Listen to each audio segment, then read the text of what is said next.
Howdy, and welcome back to another episode of Home Turf Podcast. I'm your co-host, Justin Chen. And I'm Braxton Dore. Welcome back to another week of football, and another week of winning Aggie football, to be specifically, as we come off a bye week, and then beforehand we had a win over a top 10 opponent. I believe they were number 9, weren't they, Justin? Number 9, yeah. Yeah, and it was a domination from start to finish. And we'll talk about that here in a little bit, but let's get started on our game this week as we travel to Mississippi State. Justin, just kick us off. What are we looking at on the defensive end to start on with Mississippi State? Well, if you're Mike Elko and Colin Klein trying to prep against this Mississippi State defense, you are not in the very least bit worried. But again, you can't take any team, much less an SEC team, for granted. But statistically, this Mississippi State Bulldogs team is they rank dead last in the SEC in every defensive category. They're laying up almost 500 yards a game with 465.7. They also rank dead last in rushing yards allowed and passing yards. And on top of that, points allowed. Also with a 1 win on their season so far. So it's looking good for Elko Klein and hopefully a Weigman. Hopefully this is a confidence booster for him as he stays healthy, hopefully, and finish out the season strong. Absolutely. And honestly, I feel like even though they are last in basically all of the defensive categories that are notable, they still took Georgia to a 10-point game last week. They still have fire. They're still an SEC school, and I don't think they're going to just turn over and lay over. I don't think the season's over for them, even though, obviously, objectively, it might be. In terms of playoffs and bowls and whatnot, you're definitely not going to see this team, if they don't see a major change, for the better. But that's to say that we see the same Aggie team we saw last week.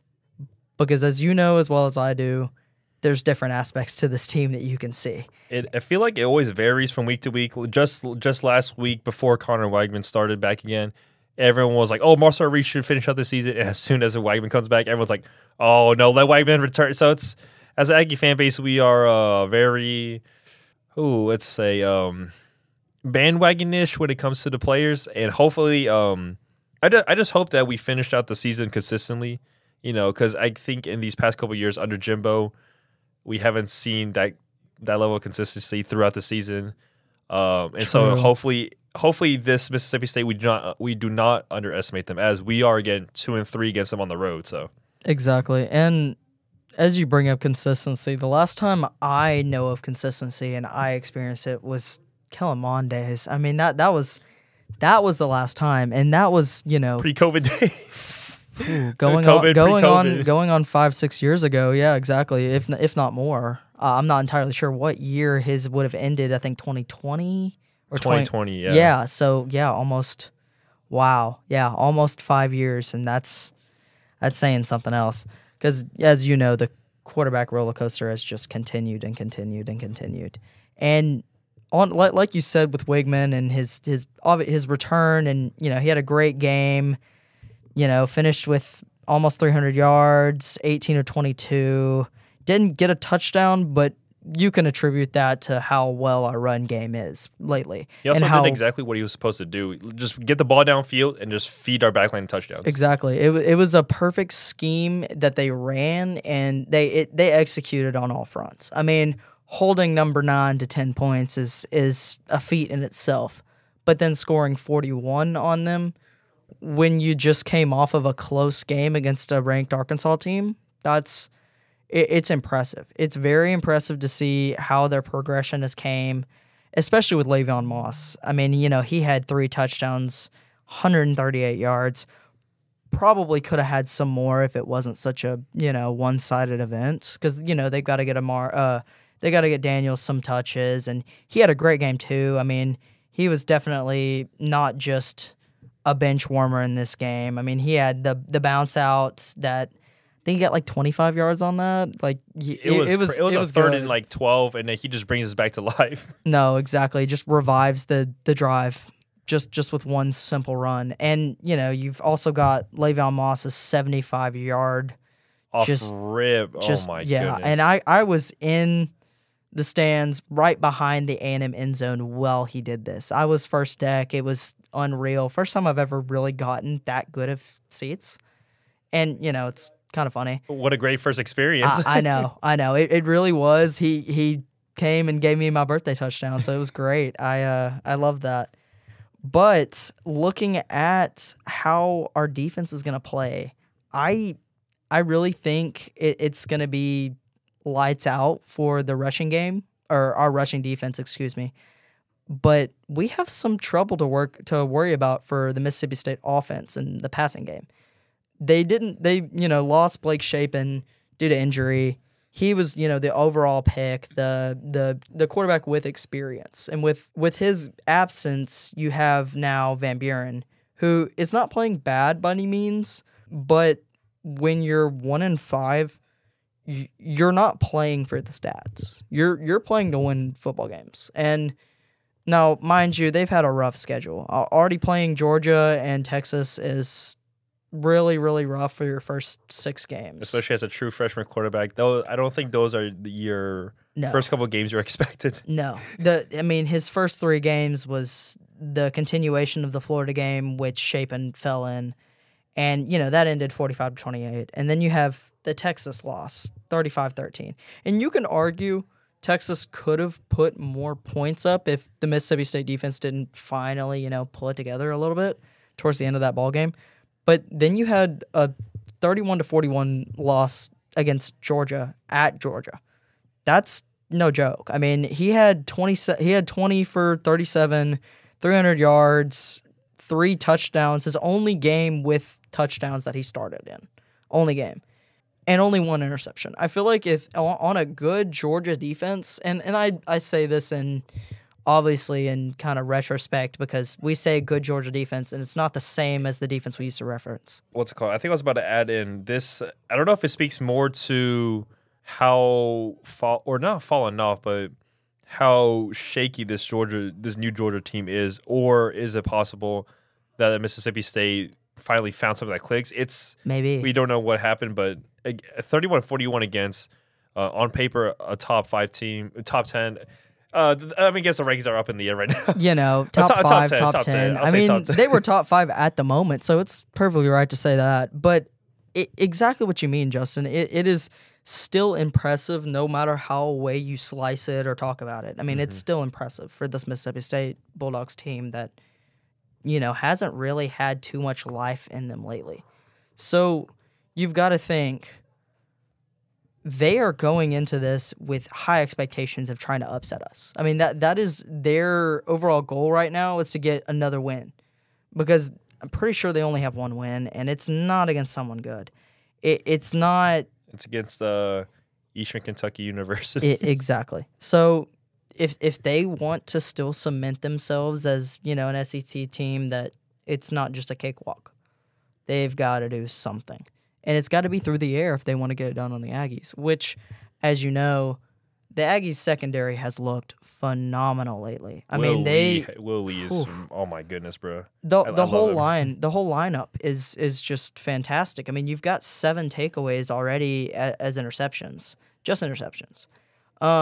Then that's tied with Texas at 19 for the country. So that really impressive.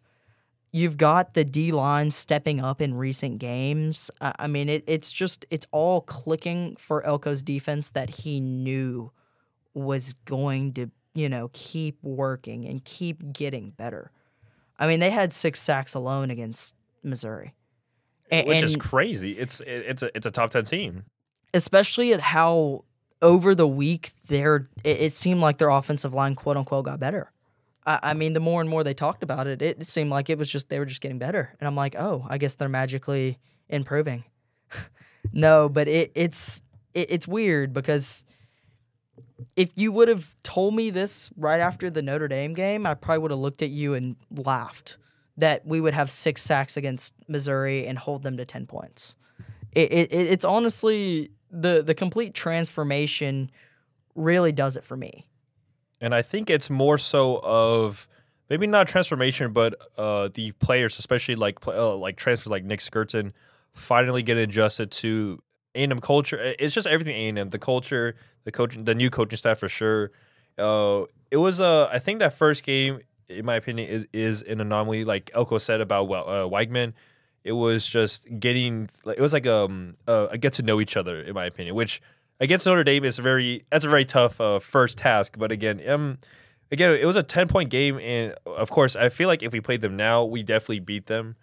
But at least we're seeing improvements. They're finally getting adjusted to one another, and Skirton is projected to be like the first or second edge rusher off the board in NFL drafts, and now he's proving his worth too. So it was all a matter of time, in my opinion, and that time has shown up every single week, better and better. And hopefully against Mississippi State, we don't play down to the level. Again, there are times where in these past couple years, I feel like we play down to other teams' levels. It's like unnecessary. You just want to, especially if it's a road game, you just want to go there, dominate, and just get out. You don't want to make it a close game, as well as you also don't want to tax down your best players as much as possible. It's also like a wear and tear thing. Just prove your worth.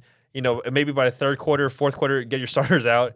And then, just enjoy the win. So hopefully Elko and them can do that. Hopefully. And I agree. I think that would really prove a statement to not just the Polars and, the ones that had us tied with Northern Illinois not even 3 weeks ago. Like, it's more than just that. It's proving to the fans that you can go and not fall short of your expectations and not, just completely give up to a team that you should not be giving up as much to. And that's obviously what Kirby Smart did this week when he went back and looked at the film and looked at, a 10-point win over the last place team in the SEC. So it's a little weird, especially this year with the absence of Saban and that basically power vat is created. That's just pulling all these teams in with it. I mean, exactly. It's I kind of just want to talk about the overall SEC is crazy. Like for Mississippi State, they're unfortunately the last one in the conference. But it's like if you want to survive in this conference, if you look at Vanderbilt, they upset like you want to find a way to win. That's what Vandy did. That's what all these teams are trying to do. That's what Kentucky did against was it Tennessee? It was Tennessee and nearly Georgia. It's like all these small teams. It's like as soon as Saban's out the door, everyone's like, "Oh, we have a chance to win." And especially against Kirby Smart. Kirby Smart's team hasn't looked like the 65-7 win champs from a year ago. No. It's the whole dynamic is changing with the addition of Texas and Oklahoma. You have to play even better because these are two top 15 teams that are being welcomed into the SEC. Absolutely. And going back to, as you know, we don't really like to talk about that team on this podcast, but we will have to. And honestly, today's not a bad day to start. But going back to that, we just saw them obviously dominate the Red River. There was no contest. It was just a domination. Goodness, yeah. There was no life in Oklahoma, and especially for a top 25 ranked team as Oklahoma is, they should not have looked like that. And honestly, I don't think it's as much as Texas just whooped them. I really think Oklahoma just didn't show up. No, easily. You just see in the first quarter, especially after Quinn throws a pick, and I didn't think it was over, but I thought maybe Oklahoma had a shot. And then you see the first 2-3 offensive drives, and then you're just like, okay, well, it just looked like over. No one could tackle, no one could execute any part of their job on that team. Overall, they're just playing a step slower than Texas. Yeah, it just looked like they were just struggling to keep up the entire game. And at that point, I just turned on the Penn State game. A much better game. Better game to watch. Yeah, no, 1-point game was definitely better to watch. And I'll still say this. I don't think Penn State is a 4 seed. I don't think they're even close to that. I think they're 3 now, aren't they? I think they got bumped something up. like that. They're a top 10 team, but again, with it's the weirdest. The whole dynamics has changed in college football. It's crazy. This polling system, since the possibility of playoffs has been thrown around, it has just changed like monumentously how we look at this, I feel like. And it's funny because you've got teams like Texas, like Penn State, who have not played anybody worth of notice except for one top 10 team that Penn State just beat And then Texas has played 2 top 10 teams, two top 25 teams, excuse me. But I want to count Michigan as a top 10 team, I wouldn't man. either, because they're a bit of a fraud now, as we can all see. And that was game 2. So that makes sense on why they were ranked as high as they were. So I don't count that. I count that Texas has 1 top 25 win and a bunch of dominations over people that they had no business scheduling. If Texas really wanted to, I dare say, play like the number 1 team, this schedule would have looked a lot different. I mean, there is no one of consequence until next week versus Georgia, which, you can still chalk that up to, will Kirby Smart get his team ready? Will it look like the same Kirby Smart team that we've seen, in past, that just looks like they should have won it from day one? If Quinn Ewers does not come, I mean, again, if Quinn Ewers played the way he played, or if he started out the way he did against Oklahoma against the Georgia team, that Georgia team is going to capitalize. It's exactly like he can't make any small mistake, and if he does, the Texas defense will need to come back. But I'm also very, I think it's safe to say for the both of us, we are pretty biased against Texas. And like, because it sounds like we're haters right now, which it's a hate, but it's backed up. It's backed up. Exactly. And if you're at the top, if you don't have any haters, you're not at the top. That's true. I feel like that's just the way this goes. Our job is to look at whoever's at the top and overanalyze. I mean, that's the whole shebang. Yeah. But at the end of the day, they're still number 1. So exactly, it is what it is. They can't take that away from no one can take it away from them until they lose a game. And hopefully November 30th too. November 30th, that's going to be circled on everyone in Texas's calendars. There we go. And that's the only other matchup besides next week that they really got to worry about too much. No, exactly. And so, also Vandy too. You can't forget Vandy. You never know with that Vanderbilt squad and with Pavia and the whole coaching staff there is just electric right now. It is crazy how they've turned that around. I mean, they're what, 4-2? Yeah, they're 4-2, high, bro. And have lost 1 game in the SEC. So at this point, there is just much of a shoe in as talking about, Arkansas or Georgia, the next 2 and above them in the SEC standings technically, and that's just going by ESPN, but we all know what the real SEC standings are. Yeah, no, for sure. And on that note, I think we're going to end it there. Thank you so much for listening, and we'll see you next week.